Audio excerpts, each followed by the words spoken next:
Lockdown writer और उसके दोस्त सीरीज़ में आज आपकी मुलाकात करवा रहा हूँ आलोक कुमार सातपुते जी से। आलोक कुमार सातपुते जी रायपुर छत्तीसगढ़ के निवासी हैं। वह वर्षों से लघु कथाएं लिखते रहे हैं। उनकी लिखी कहानियाँ समय समय पर अनेक पत्रिकाओं में भारत, पाकिस्तान, नेपाल और बांग्लादेश के उनके निष्ठावान प्रशंसकों को मिलती रही हैं। उनका एक कहानी संग्रह रेशम का कीड़ा अमेज़ॉन पर भी उपलब्ध है। किंडल वर्जन की कीमत मात्र 212 रुपये है। इस कहानी संग्रह के अंतर्गत शामिल सभी कहानियां मानवीय झंझावातों को एक नया आयाम देती हैं।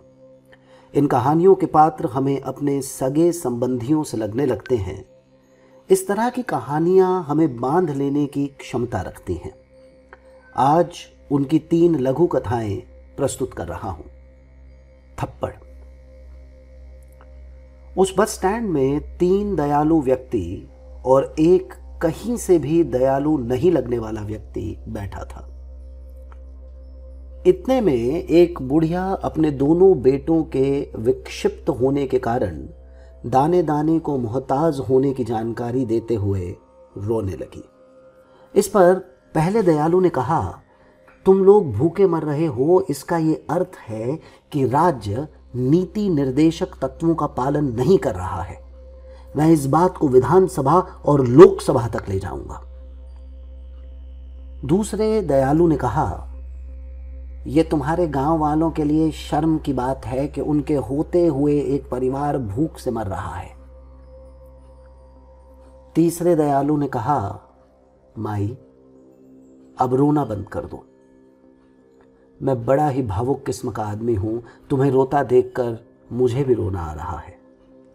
चौथा व्यक्ति निष्प्रह भाव से उनकी बातें सुनता रहा और फिर उठकर वहां से चला गया।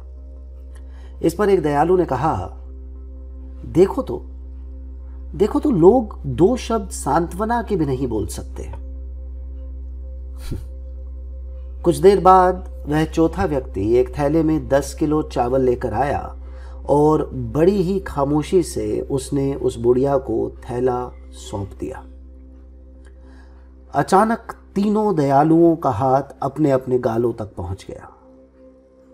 उन्हें ऐसा लगा जैसे किसी ने उन्हें झन्नाटेदार थप्पड़ रसीद कर दिया हो। दूसरी लघु कथा नंगा।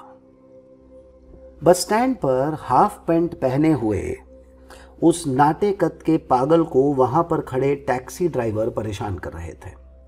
वह पागल उन्हें गुस्से में मां बहन की गालियां देता और वे सब हैं करते हुए दांत निपोड़ देते। यह सिलसिला काफी देर तक चलता रहा। इतने में पढ़े लिखे सभ्य से दिखने वाले एक व्यक्ति ने सबको डांटकर वहां से भगा दिया।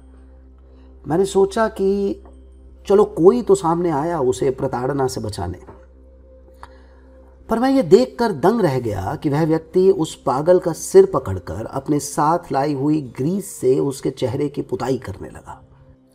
वह पागल कातर स्वरों में चिल्लाता रहा और साथ में उसे गालियां भी देता रहा। इस पर उस सभ्य से दिखने वाले व्यक्ति ने भड़ककर उसकी हाफ पैंट खोल दी। अब वह पूरी तरह नंगा था। उसकी स्थिति पर तमाशबीनों के पेट में हंसते हंसते बल पड़ गए।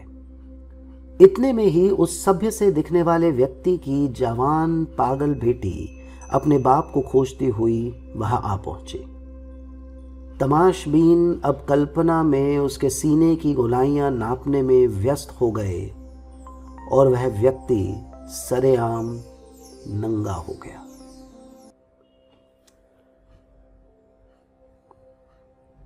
तीसरी छोटी कहानी अपनी अपनी बारी।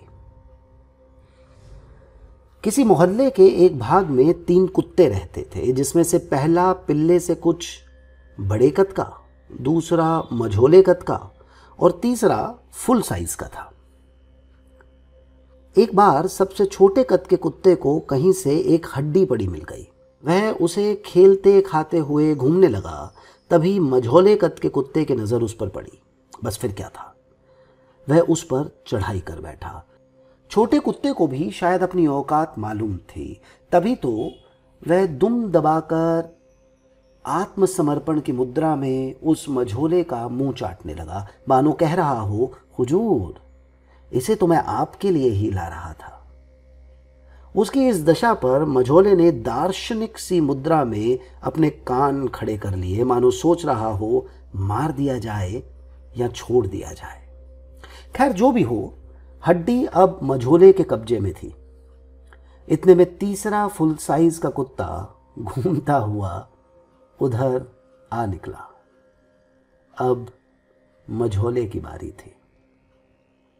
नमस्कार।